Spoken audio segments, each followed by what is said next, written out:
We're kicking things off with a special part of today's episode brought to you by Michelob ULTRA as the official beer partner of the NBA. They know the best moments on or off the court are served cold. So let's crack open a six-pack as we dig into the most buzzworthy moments of the season so far, and also a little NBA Cup as well. And we'll talk about the superior play of the day. So Joe House is here. We're going to talk football picks a little bit later, but I wanted to keep you on so I could have somebody to throw off some NBA opinions. We're going to do 6 opinions. You like beer. I don't know if the beer is going to throw you off. Look at it. Looks nice and cold and tasty. 6 beers in there. I like that beer. 6 things. I want to start here. And we could make this the superior play of this Michelob ULTRA 6-pack that we're doing. Shai Gilgeous-Alexander. Very boring to talk about. Won the title last year, won the MVP, scores 33 points a game. He's an assassin. His facial expression never changes. Not that fun of a topic. Not a lot to say. Not a lot of places to go. House, as we record this on Thursday afternoon Pacific time, Shai is averaging 32.8 points a game in 33.6 minutes. He's almost a point a game. To put this in perspective, the per 36 guys in history who have been over 35 points a game. Do you think Michael Jordan is on this list? I do. He is not.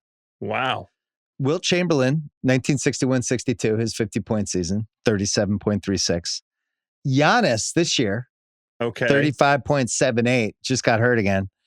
James Harden in 2019, 35.38. And then Shai, playing no fourth quarters, basically. He's missed 11 already. I think he's missed half of the season in the fourth quarter at 35.12.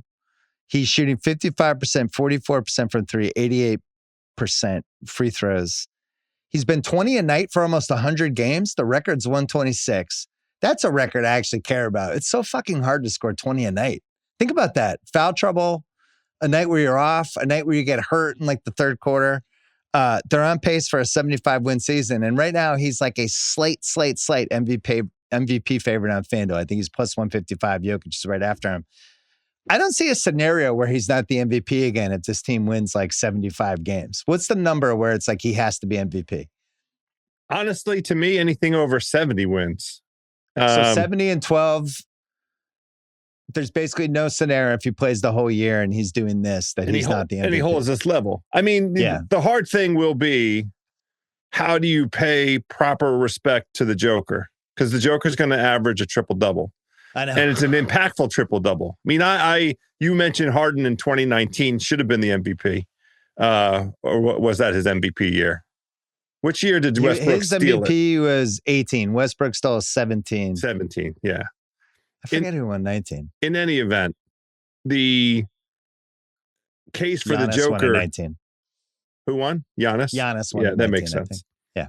The case for the Joker is going to be compelling as long as this Denver team gets to like 55 wins, which is north of some injuries already. Yeah, they'd have to be mid-50s. I don't know where they're at right now. I think if we're over 70, I think it has to probably be Shai doing this. I'll throw one thing with Shai beyond all the number stuff. He's hit the point. So I'm watching the Warriors game the other night, and it's really fun. Seth Curry got to play. Was really excited for our girl, Callie. And they're hanging tough. They're throwing haymakers. And they're at one point, did you see it? They're up like 4 or 5 with like 5 minutes left. And you're just watching it going, I know how this is going to end. This is fucking Friday the 13th. Voorhees is going to come into the cabin and he's going to start killing people. And Shai just puts teams away. And you know he's going to do it. You know what shots he's going to get. And now it's like, I've never seen a guard just do this relentlessly night after night since we've had League Pass. Well, Jordan was doing this. We didn't have League Pass. You know who else agreed with you? I was looking to live bet. I wanted to live bet Oklahoma City. Oh, when Golden State was like right 4, there. you're just jumping into it. The market's like, oh, here is 10.5. Like, even though the game was only 4 points, it's like, here, they have to win by 10.5. That's because I wanted some OKC. I was like, golly, man. Can't get any breaks. The thing is, they're going to win so many games this year, and there's a million reasons for it. And they're like a perfectly constructed team, and they're young and they're hungry, and they even seem like they have a little edge from them, even from last year, to like show like not only are we the champs, we're laying the smackdown this year. Yeah. But the Shea piece, I've personally watched it swing 5 games. We're like, oh, they're going to lose tonight. And Shea's like, nah, we're actually not going to lose. I'm going to make every shot right now. And that's going to be it. So I'm starting the 6-pack with him. We'll go to Giannis really quickly. Talked with Max Kellerman on Tuesday. This is second for the 6-pack. Talked to Max Kellerman about favorite Giannis destinations. And my favorite was Atlanta, just from a trade package standpoint. Before I tell you a mystery suitor, do you have a favorite Giannis trade destination? Because this really heated up last 48 hours. And he did get hurt, but he's going to be back in a couple weeks. I think Houston would be incredible. I think that the combination of youth and, the KD, last hurrah kind of vibe here. So what are you giving up? I'm not sure. It's like, you putting Şengün in that? Some Tari Eason maybe. It's not getting Giannis. No. I like it's a big package. It's a big package. So it's like a Reed Shepherd, Jabari Smith, Tari Eason. You're just trying to patch contracts together until you can get near the Giannis number. I'm just hanging up unless Şengün's in it. Okay, that's fair enough. If I'm the Bucks, I'm like, we're not just taking a shitty trade. 2 different people mentioned this to me in the last 24 hours. I just wanted to mention this team. And it chills my bones. The Heat of Miami.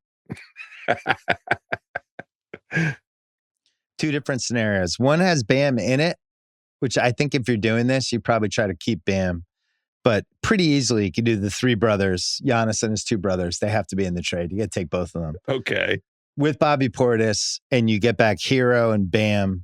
Yakashonis, who needs to leave Miami because he's a pick and roll guy and they don't run pick and rolls. And picks.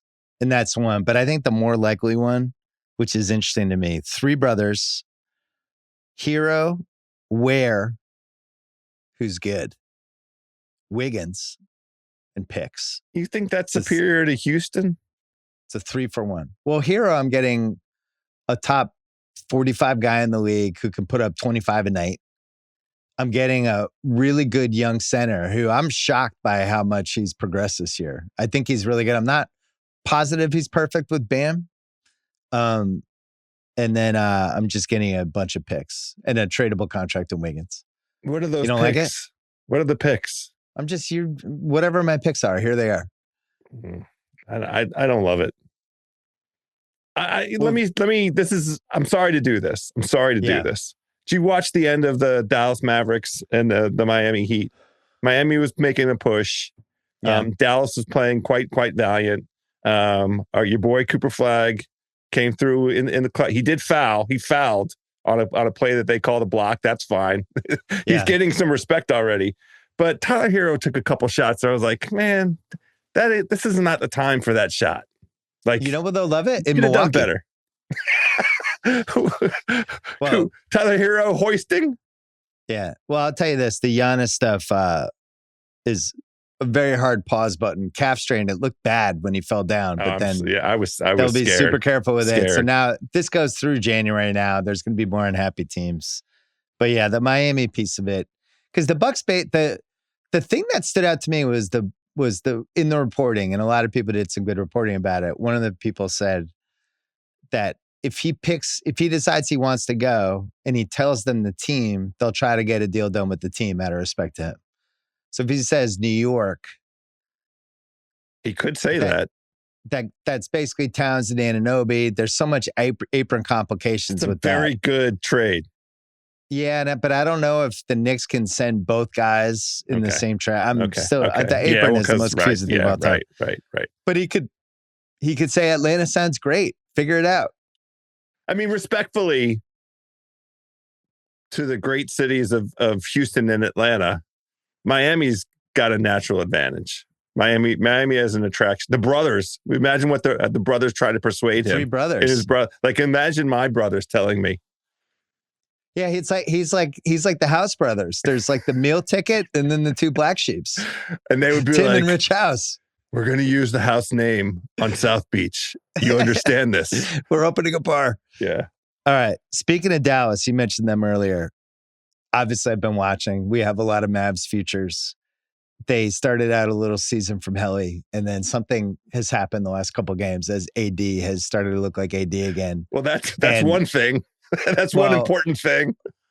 They started to actually play a real point guard, so Jason Kidd can no longer say that he was intentionally trying to tank to get Nico Harrison fired because Nico Harrison is gone, so now he's playing a point guard. He was sitting right there. Nembhard was sitting right there. There's been a lot of AD stuff, and I know there's different trade possibilities for him, and I look forward when we launch the Max and Rich podcast next week. Maybe Rich will talk about some of those scenarios. Who knows? Who knows what they're capable of, that pod. I'm not trading Anthony Davis right now. I'm keeping him. Flag and Davis together, I need to see this more. Okay. I'm hanging up on all calls. I just want to watch this for another month because they had too many big guys. They were playing Flag out of position. They did him a real disservice, which I've talked about multiple times. But now he's in his right spot where he's like a 4. And now you have Gafford coming off the bench as like one more big man. But basically you have a lot of Flag and AD together. That's like a winnable combo as my 4-5. I think that's really hard to deal with defensively. It's great for Flag. I'm not fucking with that. So your point is you're not trading Anthony Davis in any 80 cent on the dollar because Dallas has to move. This is your what you're arguing here. Like, why would Dallas at this Why do stage, I have to trade him? Right. Yeah, right. Make me am I getting Giannis back? Like, make me a real offer. I'm not trading him for, Jakob Poeltl and Emmanuel Quickly and some picks. Like, fuck off.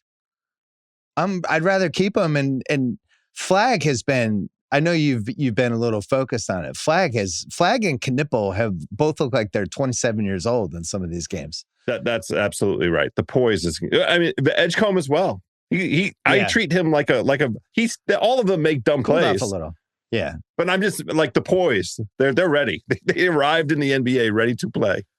I don't even want to tell you one of the texts I had about Knipple to a basketball friends of ours of my comparison for him because I would get laughed off the internet. No, I've just been really impressed by him. Should I say it out loud? I know who you're talking about now. Havlicek? No, I don't want to do it. I don't want to put it on him. No, I'm not. I'm denying everything. Are we beeping that? There's moments where he looks kind of like a taller Havlicek. I got to be honest. He never stops moving. He's fundamentally perfect. He's got great posture. You said it. He's just additive. He can play like 3 positions. And he just looks a little Havlicek-y to me. So good. And Flag, I don't know if I've seen Flag before. What is Flag? I don't even know. What is he? Let's let it play out a little bit. But what is he? Who is his doppelganger? I don't even know. He's doing stuff where I'm like, I don't know what that is. Combo he has this ability scorer. You have to take a whole bunch of guys. And unfortunately, my brain goes immediately like, what 4 white guys is he most like? I have to make a combination. It's Tom Chambers. Racial comparison. I have some Tom Chambers in there, and then I see some AK-47 in there. I'm not doing it. We're not doing it. I mean, really, it's more Tatum-y than anything. Some of the stuff he's doing on offense. Okay. Same size, same kind of, as Tatum was trying to figure out his one-on-one game. Next thing on the 6-pack, ironically. Are we on a 4th beer right now? We're on a 4th beer right now, ironically, with Jason Tatum. Because here's what's changed. 4th beer Tatum. Well, here's what's changed, House. The Celtics season went from, we're 1 injury away from we're probably going to be pretty bad. So why are we going to bring Tatum back, screw up a top 10 pick? We're not going to head to the playoffs anyway. I felt this way. I saw them in person a couple weeks ago, and I'm like, I don't see it.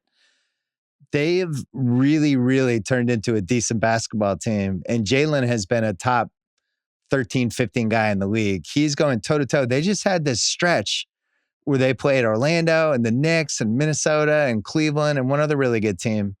And they went 4-1. I forget there's a 5th team in there. They're all good. And they really could have won 5 of the 5. The one they lost was in Minnesota. And granted, this is part of the Ant package. Ant just made a couple of fucking crazy shots, which he does. I'm not like, right. If he had made that's what he does. I get it. But they kind of had Minnesota in a spot where it felt like they could steal the game. And Missoula, I think, has done a good job. They have all these energy guys. They have an identity. Their offensive rating is like surprisingly, shockingly really good. Kate has been a revelation as a center. And it's hit the point now where Tatum has to come back if he can play. Wow. Drew Smith has to. What's he going to do? So let's say he's cleared and ready to go in January. He's just not going to play for 8 more months. Drew Smith's already playing with the same injury. Like these could be 8, 9 months. From everything I've heard across the board, he's been relentless and a maniac and passed every checkpoint and has done everything possible to come back as soon as possible, 100%, not 94%. Okay. And they're understandably being careful. But at some point, it's like, if he's ready to play, let's play him. What are we waiting for? We might be like a 5 or a 6 seed. So I feel more confident than ever with the way that this team has responded that he's going to be back. Wow. I'm not reporting it. I watch this team and I think they're in a good spot. You're not and saying now that after 4 beers. You're saying it like it's my 4 beer opinion on the 6-pack. But listen, the whole organization, like it's they're trying not to talk about it. They don't want to put pressure on them. But so what makes you nervous about this? I've been wondering on this stretch of success that they've had about the challenge of this composition all season long, which is fourth quarter scoring. And I watched it a little bit against the Knicks, and Jalen's just like, no, it's fine. We need a bucket. I'll go get us a bucket. And I wonder out loud how sustainable that is in view of the workload that he's carrying. Like this stretch, if you look at the minutes, the usage, the way that he's been efficient and the impact it has on the role guys, he really does rise all the boats. He's the rising tide. I don't want him to get hurt, so I'm knocking on wood with both hands. But that's not really. We appreciate that. Can he do that for long? Well, that would be part of the reason for Tatum to come back, because it would take a lot of pressure off of that situation. They've been really good about his minutes. He's only been at 33 minutes a game this year. He's averaging 29 a game. I was so happy because I've absolutely loved this Jalen season. And he actually really did get better at a couple things, including he has this move now that he did not have before, and he would try to do it and half the time would dribble off his foot. But he goes hard like he's driving in the basket. And then he does like a hard stop and a really low crossover dribble because these teams would always dive down and try to pick his dribble. He does this hard, low dribble now, and then this little fallback 12-footer. And I swear to God, he makes like 90% of them. It's like unstoppable. It's like this DeMar DeRozan mid-range game that he just didn't have last year. And he's able to shoot threes, go to the basket, or get like his shot selection's been really smart. And I was so happy for him on Tuesday in that Knicks game because I think that was a big marquee, big stage, big peacock game, Knicks Celtics, and he sucked in the first quarter. And all these people I've watched the Celtics out here, I was like, oh, great. Of all the games that he's going to suck in, this one when everyone's watching. And then he rallied back and he killed the Knicks. He did. They didn't have OG, but he like really went after him and brought it to him. So I think he's gone up a level, and it's great for Tatum because when Tatum comes back, he's not going to have to be the Tatum from last year, right? You're just kind of moving him in and giving him the 27, 28 minutes a game. Anyway, they're the 6th seed right now. The problem with them is Brown, Pritchard, White, Queta. These 4 guys, if any of them gets hurt, this craters. They basically need 30 minutes from all of them. But this is the first time this 5-game stretch, Detroit, Orlando, the Knicks and Cleveland, they almost beat Minnesota, where it's like this team's like pretty good. And you add Jason Tatum, who is the 5th best player in the league last year, they're going to be better than pretty good. It's a shame you couldn't have kept Cornette. See his game-saving block. I know. We love Cornette. Couldn't pay him. Simons is a little bit of an X factor because I don't think Joe trusts him. Yeah, sure. But he does have some good one-on-one stuff. And I think they're falling into him maybe being the 6th man. Anyway, 5th one, the Chris Paul with an all-time everything ends badly otherwise it wouldn't end final season. I got to ask you, has there ever been a 6 months like this for an NBA team that you can remember, starting with Game 7 against Denver when they took the most massive shit possible on the biggest possible stage? Just terrible immediately, awful for Harden. From that moment on, this has been an absolute train wreck. And I don't remember anything like this. It's only rivaled by another era with this very same organization, which is when the owner turned out to be a virulent racist. Yeah. Where his words were taped and published when the team was pretty goddamn good. Right. Had a chance to make the finals. Yes. That's a worse, like in the moment thing. Blowing the lead to Houston. They've had worse things, but this stretch, that game 7, the aspiration scandal that we don't even know what the punishment's going to be yet, but hugely embarrassing for everybody and a big plague over the season. They signed your guy, Bradley Beal, who then immediately got hurt. They signed Brook Lopez, who's just washed now. He can't play, unfortunately. Horrible start. Norm Powell, who they trade because they won't give him an extension, thriving in Miami. The Lakers are thriving in general and look like a contender. They have all this Chris Paul weirdness. They don't have their pick. They're giving their pick to a team that might win 73 games. And on top of all of this, the All-Star game is here at the Aspiration Dome in February. I can't think of a worse run than this. I mean, you didn't even include the legal jeopardy of Ty Lue's 2 best friends. Oh, I forgot about that. I think he was at some of those poker games. Yeah, he was all right, though. He was just playing. Yeah. Yeah, I forgot about that one. That wasn't great either. So, yeah, this Clippers thing, I don't see it getting better. They did win last night, which was they beat somebody that they beat Atlanta the Hawks. You're missing a bunch of dudes. Yes, 10-second rant. Jalen Johnson was a late scratch. Like, here's the thing, everybody. If you're going to bet on the NBA, don't do it early in the day. There are no good numbers early in the day. Yeah, just wait till the last possible second. Goddamn clue who's playing. I laid 2.5 on Atlanta early in the day. Like, okay, I like the situation, blah, blah, blah. Doing like sensible matchup stuff. In 5 o'clock, Jalen Johnson's out. Oh, well, good. Bye-bye money. I mean, you have to hedge out of it, which I did. Yeah, you got to wait till the last 10 minutes. Sixth thing for the 6-pack. I'm kind of excited for the NBA Cup matchups. Can we rank these from 4 to 1? Yeah, let's go. Because I think all these teams are going to try. And I'm always ready to watch any basketball team where I have 100% certainty that both sides care. They're going to compete. Let's go.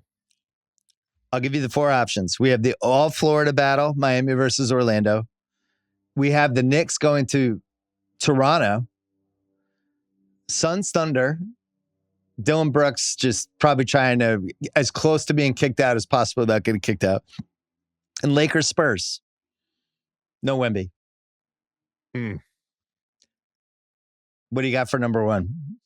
I think Suns Thunder is super live. I just think there is so much because the general public hasn't really seen the Suns yet. People don't really have their heads You've around. Been betting on them all year. Well, they're number 1 against the spread. They're number 1 in the entire NBA against the spread. So yes, I try and make profitable bets. I just need this Colin Gillespie thing. I need amazing Colin Gillespie. I need some sort of explanation for how this happened, where this guy has become such an awesome point guard. They had him on the team last year. This is an unbelievable example of addition by subtraction. You really can't overstate how much it sucked to have those 3 guys who clearly were not on the same page. Not saying a bad thing about any one of them individually, but it clearly was, and whatever was going on. The vibes were so horrible. Yeah, Mannix texted me. Coach Bud. Well, that too. And your guy Bradley. Yeah. Mannix texted me that the vibe at the Clippers game that he went to last weekend was actually worse than the vibe from the Suns games last year, which I thought was the most damning thing I heard about the Clippers. I hope I did. I'm sure he said that on his podcast too, but they better vibes. They really give a shit. And I think there's a real Dylan Brooks conversation to be had. Every team that he's on really, really, really tries. It's the one thing you can count on. And over again, he's on the team that seems like it gives more of a shit. It's part of the reason why I'll forever hold Russell Westbrook in such high esteem.